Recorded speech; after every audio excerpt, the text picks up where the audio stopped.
Video के आज के सेशन में हम लोग भारत में विदेशी क्षेत्रों के समेकन, राजनीतिक इकाइयाँ और राज्यों के पुनर्गठन के बारे में जानेंगे। भारत जब स्वतंत्र हुआ तो स्वतंत्रता के बाद भारत में कुछ ऐसे क्षेत्र थे जो विदेशी शासकों के अधीन थे।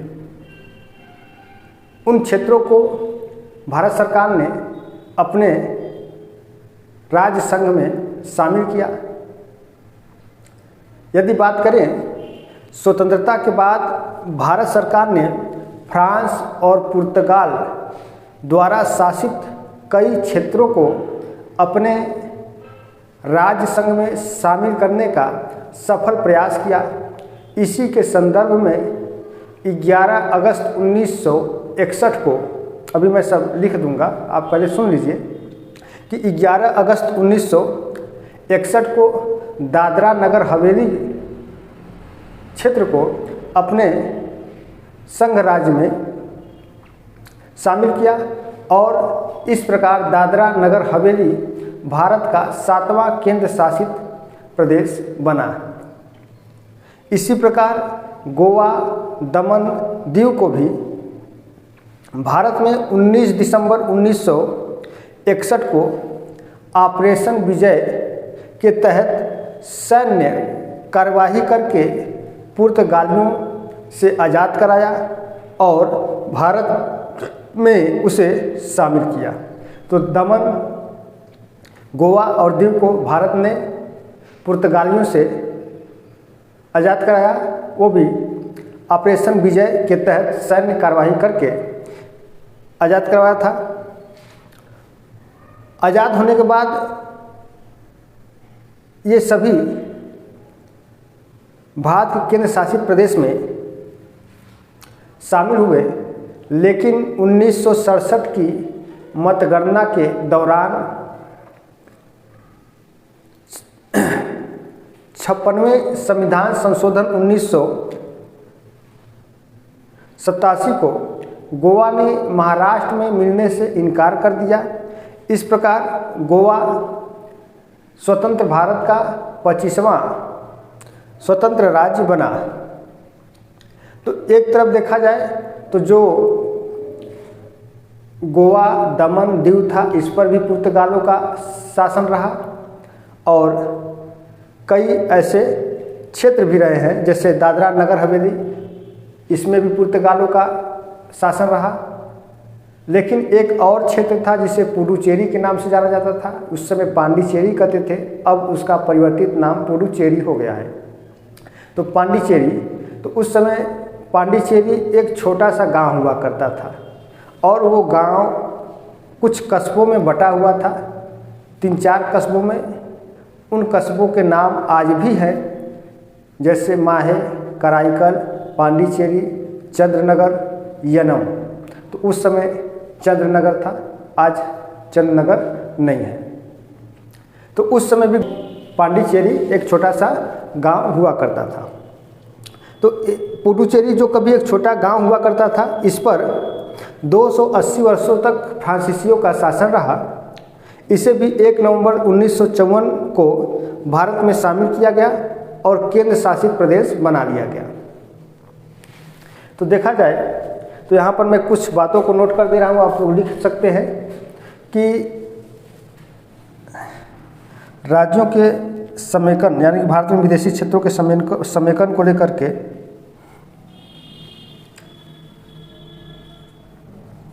11 अगस्त 1961 में दादरा नगर हवेली को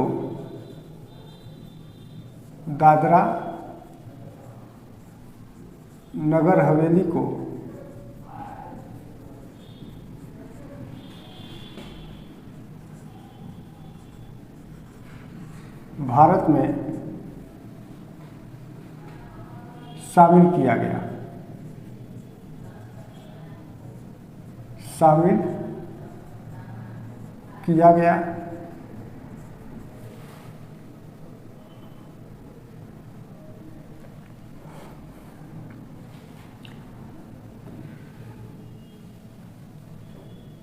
यह क्षेत्र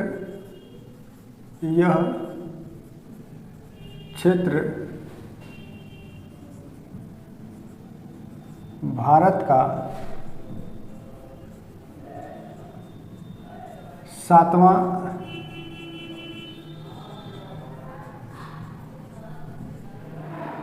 केंद्र शासित प्रदेश बना। अब इसके बाद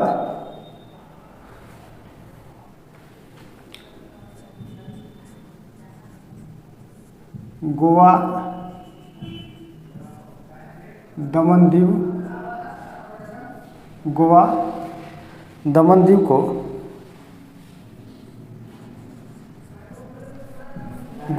और दीव को 19 दिसंबर 1961 में ऑपरेशन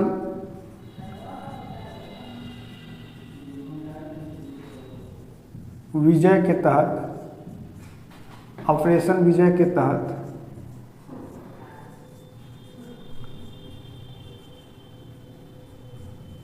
पुर्तगालियों से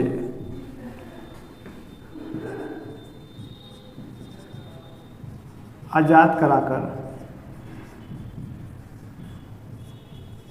भारत में शामिल किया गया।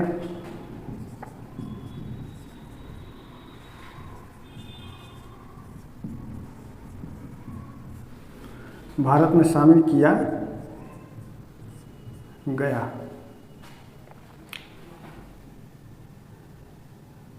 उन्नीस सौ 67 की मतगणना के आधार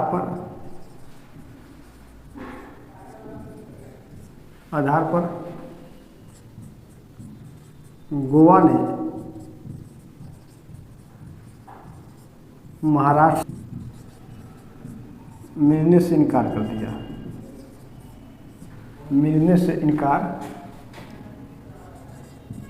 कर दिया। और गोवा 30 मई 1987 को स्वतंत्र भारत का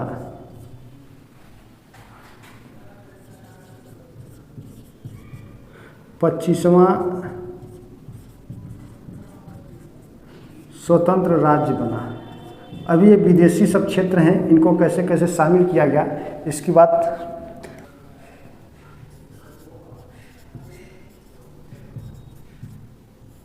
पुडुचेरी को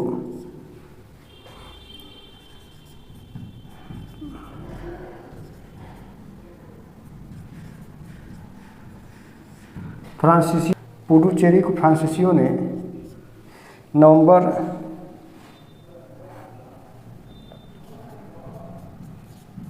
1954 को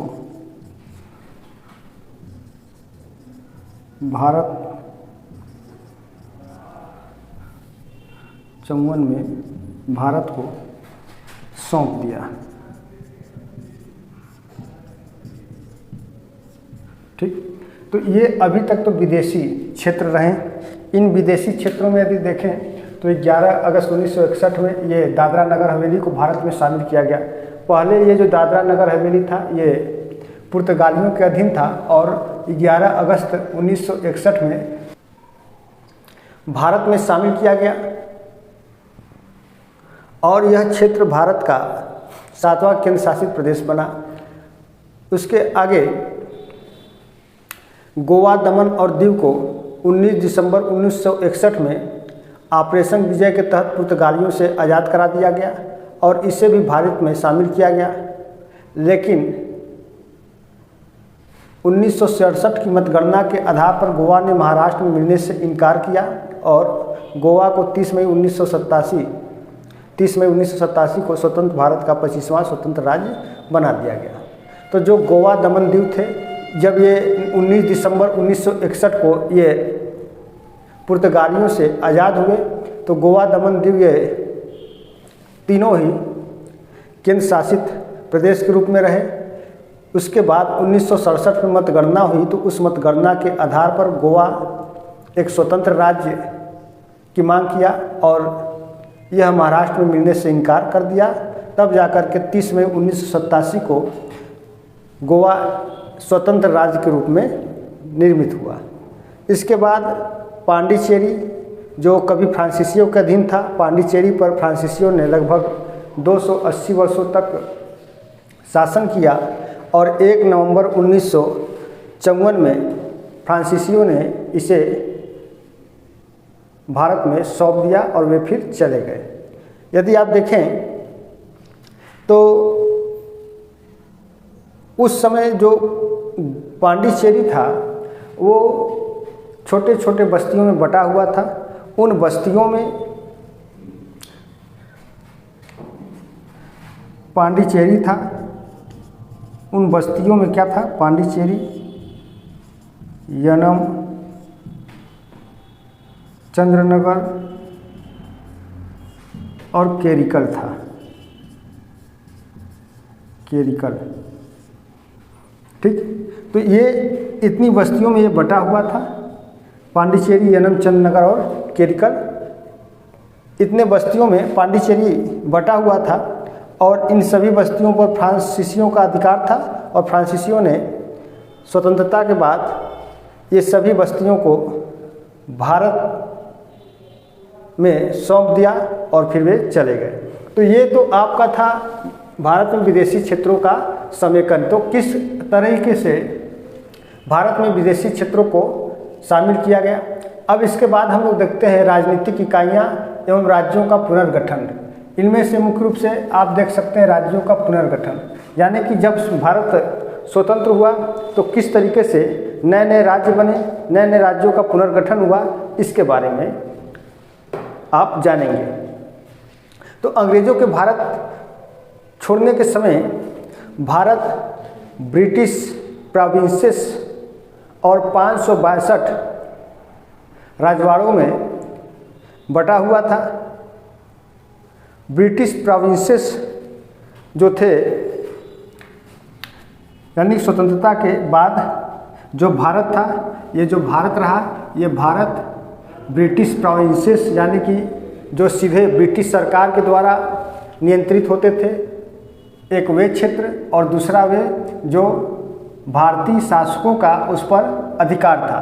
तो इस तरीके से भारत कई क्षेत्रों में बटा हुआ था, जिसमें से एक ब्रिटिश प्रोविंसेस था, ब्रिटिश प्रोविंसेस,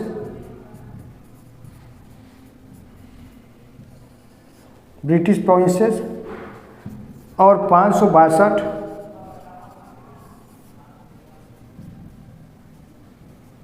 देशी रियासत।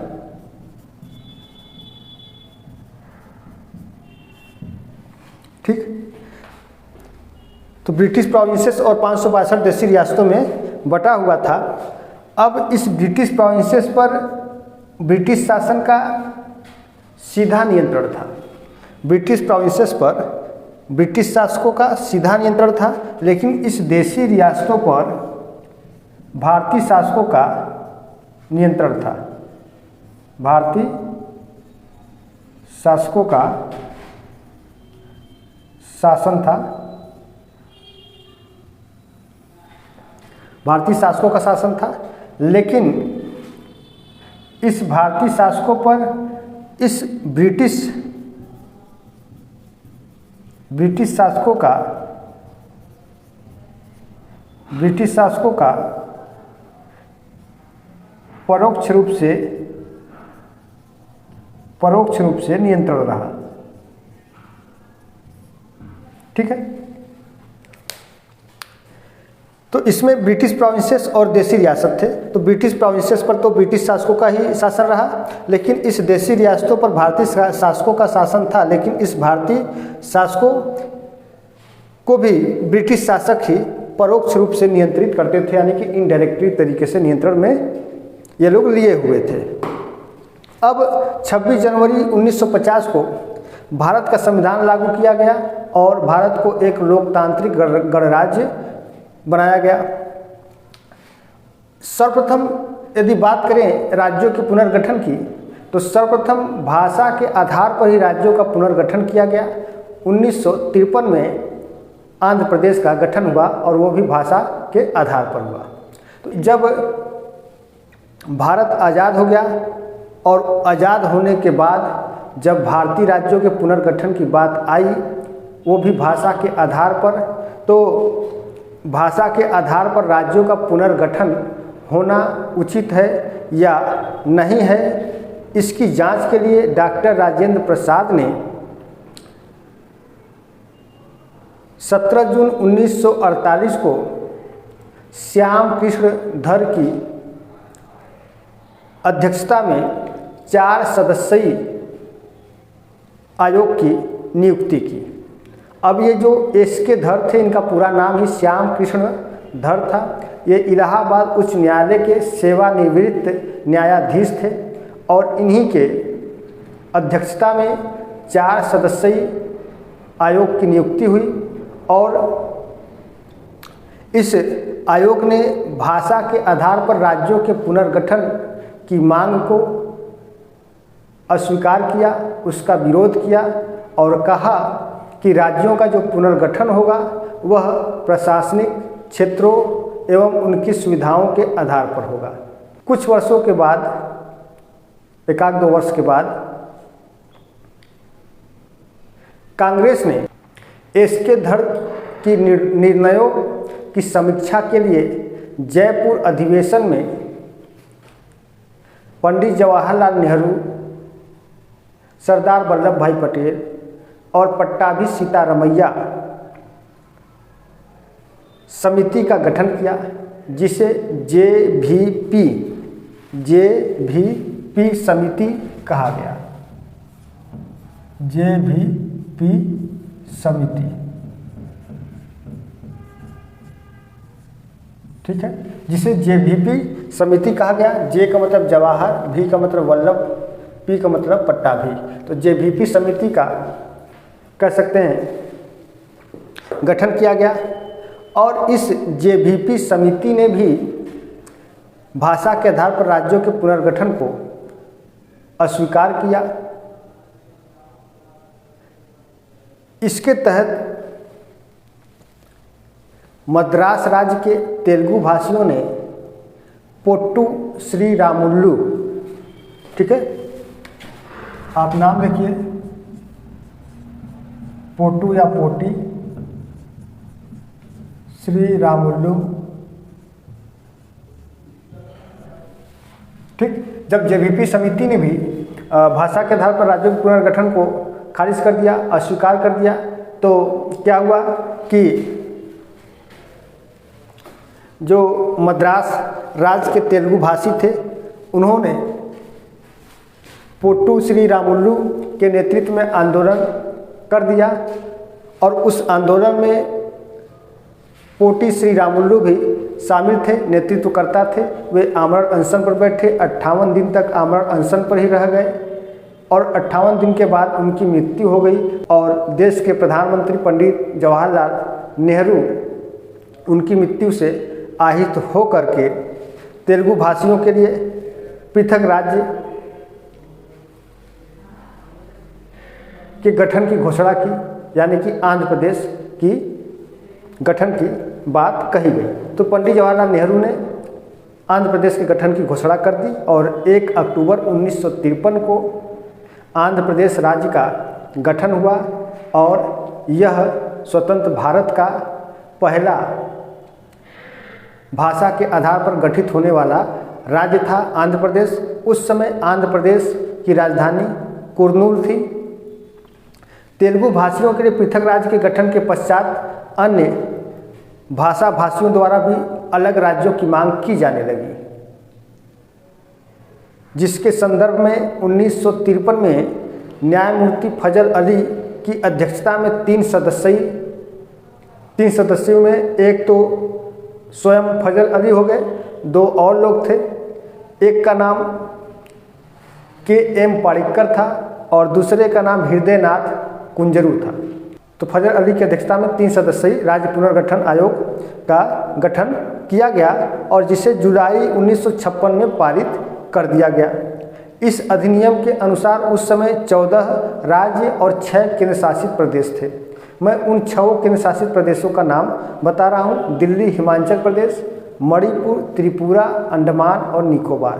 तो 1960 में पुनर्गठन का दूसरा दौर चला और उसी समय बम्बई राज्य को विभाजित करके 2 नए राज्य बनाए गए, महाराष्ट्र और गुजरात। और ये जो महाराष्ट्र और गुजरात राज्य बने, ये भी भाषा के आधार पर ही बने थे, यानी कि गुजरात में गुजराती भाषा और महाराष्ट्र में मराठी भाषा। तो इन भाषाओं के आधार पर इन दोनों राज्यों का क्या हुआ, बंटवारा हुआ, अलग हो गए। ये दोनों बम्बई राज्य से क्या हुए, अलग हो गए। अब इसके बाद 1963 में नागालैंड का गठन हुआ। 1966 में पंजाब का पुनर्गठन हुआ और उसे पंजाब, हरियाणा और हिमाचल प्रदेश में विभाजित किया गया। तो पंजाब जो राज्य था उस समय पहले बहुत बड़ा राज्य था, उसके अंतर्गत 3 राज्य थे। पंजाब एक हो गया, हिमाचल प्रदेश हो गया और एक हो गया हरियाणा। तो ये तीनों 1966 में 3 नए राज्य बन गए।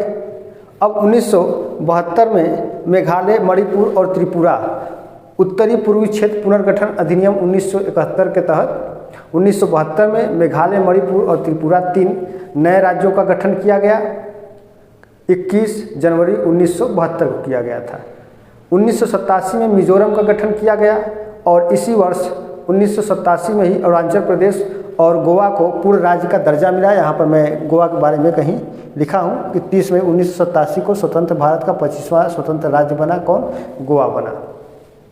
अब उसके बाद नवंबर सन 2000 में, यानी कि नवंबर के महीने में ही सन 2000 ईस्वी में 3 नए राज्य बने: 6 नवंबर, 9 नवंबर और 15 नवंबर। तो 6 नवंबर को मध्य प्रदेश से अलग होकर के छत्तीसगढ़ एक नया राज्य बना। 9 नवंबर 2000 ईस्वी को उत्तराखंड उत्तर प्रदेश से अलग होकर के 27वां राज्य बना और 15 नवंबर 2000 को बिहार से अलग होकर के झारखंड 28वां राज्य बना। तत्पश्चात 2 जून 2014 को आंध्र प्रदेश का पुनः गठन किया गया और आंध्र प्रदेश से एक नया राज्य बना जो भारत का 29वां राज्य कहलाया, तेलंगाना। तो अभी तक 29 राज्य हो गए। 2014 ईस्वी तक कुल कितने राज्य हो गए? 29 राज्य हो गए। लेकिन जम्मू और कश्मीर पुनर्गठन अधिनियम 2019 के तहत जम्मू कश्मीर को केंद्र सरकार ने 2 अलग अलग भागों में विभाजित किया और 2 नए केंद्र शासित प्रदेश बनाए गए। एक का नाम लद्दाख और दूसरे का नाम जम्मू कश्मीर। तो यहाँ रहा लद्दाख और ये यहाँ रहा जम्मू कश्मीर। तो इस प्रकार एक राज्य और कम हो गया 2019 में। अभी तक 2014 में 29 थे, अब 2019 में राज्य 28 हो गए। लेकिन उस समय जो केंद्र शासित राज्य थे 2019 तक, फिर उसके बाद 2020 26 जनवरी 2020 में राष्ट्रपति के द्वारा घोषणा किया गया और दादरा नगर हवेली और दमन दीव को विलय करके एक ही केंद्र शासित प्रदेश बना दिया गया। तो इस प्रकार से देख रहे हैं कि किस तरीके से भारत में राज्यों का पुनर्गठन होता रहा है और आगे भी होता रहेगा। ठीक। अब यदि बात करें उत्तर प्रदेश की, जिसे आज के समय में यूपी भी कहा जाता है, तो ये जो यूपी नाम रखा गया, ये यूपी नाम ऐसा नहीं है कि उत्तर के ऊ और प्रदेश के पी से बना है, बल्कि ब्रिटिश शासनकाल में इसे यूनाइटेड प्रोविंसेस के नाम से जाना गया था। तो यूनाइटेड का ऊ और प्रोविंसेस का पी मिलाकर के यूपी उसी समय कर दिया गया और आज भी लोग यूपी यूपी ही कहते हैं। तो उत्तर प्रदेश को पहले आगरा और अवध के संयुक्त प्रांत के नाम से जाना जाता था। तो जो उत्तर प्रदेश था वो आगरा और अवध यानी कि अयोध्या दोनों का संयुक्त प्रांत हुआ करता था। 1937 में अंग्रेज़ों ने इसका नाम छोटा कर दिया, संयुक्त प्रांत का नाम छोटा किया और उसे यूपी का नाम दे दिया।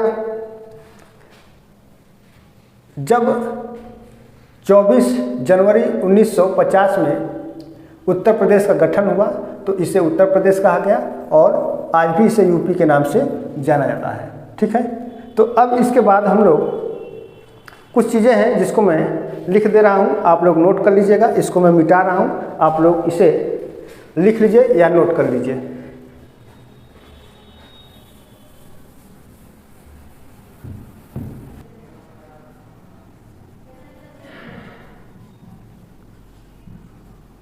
राज्य पुनर्गठन आयोग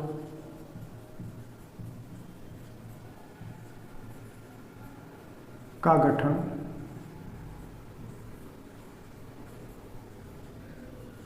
1953 में किया गया।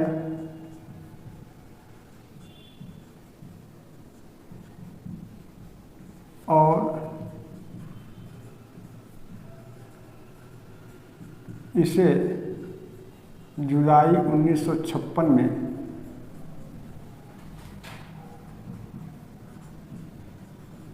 पारित किया गया।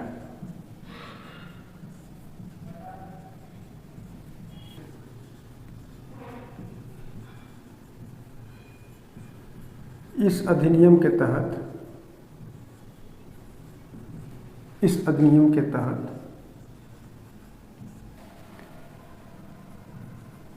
14 राज्यों एवं 6 केंद्र शासित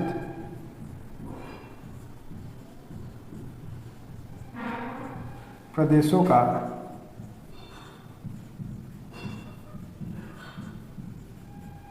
गठन किया गया। अब यहाँ पे मैं 6 यूटीएस केंद्र शासित प्रदेशों का मैं नाम लिख दे रहा हूँ। दिल्ली, हिमाचल प्रदेश,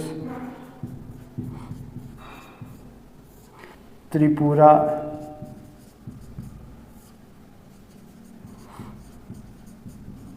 अंडमान और निकोबार। अंडमान और निकोबार, तो ये 6 केंद्र शासित थे।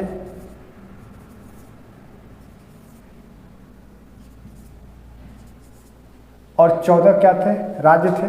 तो उन 14 राज्यों में 1 नंबर, 2 नंबर, 3, 4, 5, 6, 7, 8, 9, 10, 11, 12, 13 और ये 14।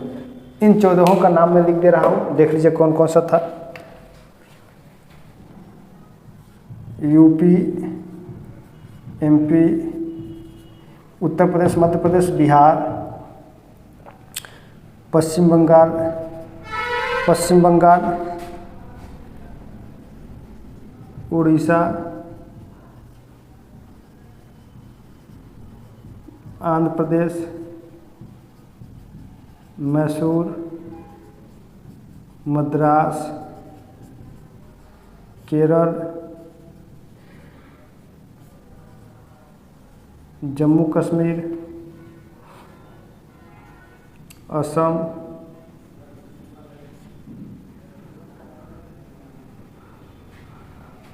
पंजाब, 12 नंबर यहाँ मैं लिख दे रहा हूँ, 12 नंबर पंजाब,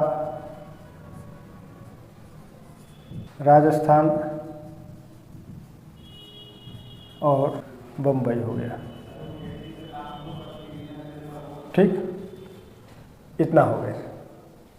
तो उस समय 14 राज्य और 6 केंद्र शासित प्रदेश थे, जहां आप देखिए यहाँ पर कि 6 केंद्र शासित प्रदेश रहे, दिल्ली, हिमाचल प्रदेश, मणिपुर, त्रिपुरा, अंडमान निकोबार, और 14 ये राज्यों के नाम लिखे गए हैं। 14 राज्य हो गए, कौन कौन से हो गए?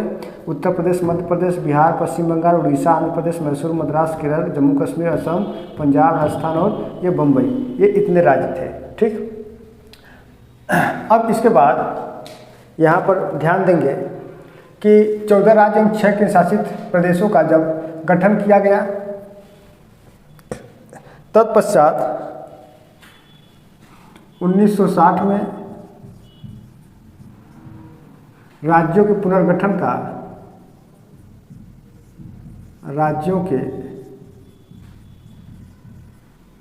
पुनर्गठन का दूसरा दौर चालू हो गया, दूसरा दौर आरंभ हुआ।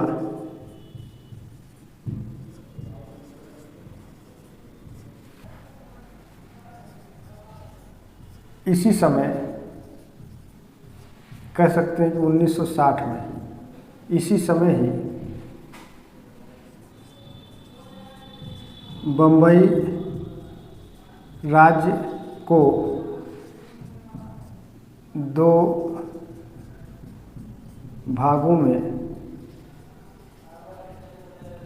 विभाजित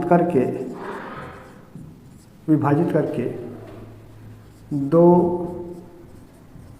नए राज्य महाराष्ट्र और एक गुजरात राज्य बनाए गए। कब? 1960 में। तो 1960 में बम्बई को विभाजित करके 2 राज्य बने, एक महाराष्ट्र और एक गुजरात बना। अब इसके बाद 1963 में नागालैंड का गठन किया गया।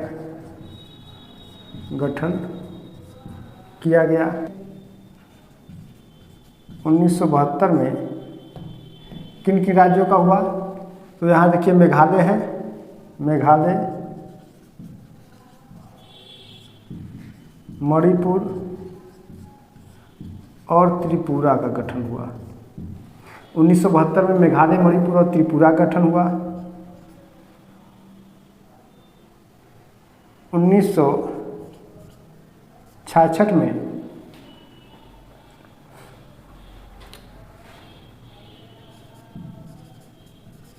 पंजाब से अलग होकर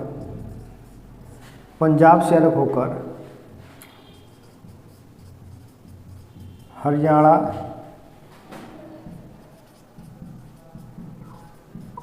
हिमाचल प्रदेश बना। अब इसके बाद 1966 के बाद 1972 हो गया। 1972 के बाद 1987,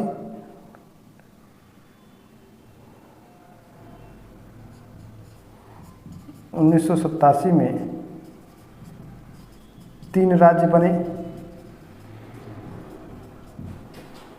कौन कौन से? गोवा पूर्ण राज्य, यह 25वां राज्य बना।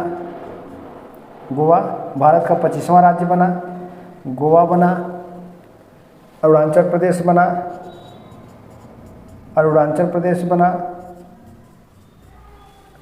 और 1987 में गोवा हुआ, अरुणाचल प्रदेश हो गया, और ये एक हो गया मिजोरम। एक क्या हो गया? मिजोरम।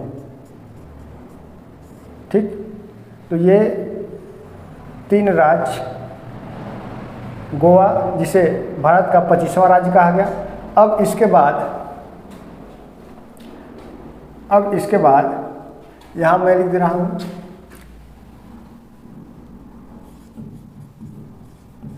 6 नवंबर 2000, 9 नवंबर 2000 और 15 नवंबर 2000 को 3 नए राज्य बने। ये छत्तीसगढ़ बना, छत्तीसगढ़ 26वां राज्य बना। उत्तराखंड बना, ये 27वां राज्य बना।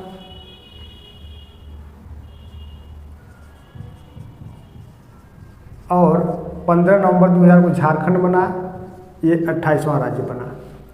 अब इसके बाद 2 जून 2014 को आंध्र प्रदेश से आंध्र प्रदेश से अलग होकर तेलंगाना 29वां राज्य बना। 29वां राज्य बना। इस प्रकार 2014 तक भारत में कुल 29 राज्य थे। कितने राज्य थे? 29 राज्य थे। लेकिन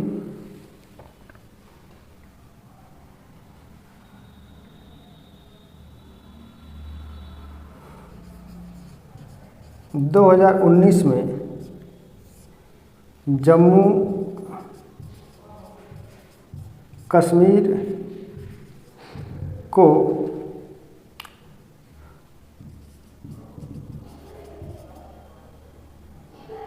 दो भागों में अलग करके दो नए केंद्र शासित प्रदेश लद्दाख